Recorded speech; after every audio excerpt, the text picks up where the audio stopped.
Ilocano ako. Madalas kami mapagkamalang kuripot. Sa totoo lang, madiskarte lang kami sa kung saan makakatipid na hindi nasasagasaan ng quality. Tulad na lang ng mga tirang pagkain. Nagagawan namin yun ng paraan para ma-enjoy ulit. Konting init na mantika, bawang, mas gusto ko yung malalaki para madaling itabi ng ayaw. At the same time, madaling piliin ng may gusto. Sibuyas, pampaulala. At ang tirang lechon manok, nahimay na. Syempre, para madaling kainin ni Lolo. Naka 1 seat apart ng ngipin niya. Ayaw rin magpapustiso. Most likely, it's that Ilocano blood deciding. Hehe, dagdagan ng pampalasa of your choice. And, teka, parang ang konti. Wait lang. May tirang kilawang bangus. Initin na rin natin. Pampalasa of your choice. At ang final touch, greens. O siya, kain na.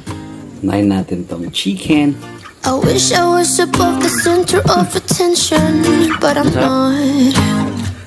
Lalo yung nagmix na yung lasa nung lechon manok at saka yung itlog maalat.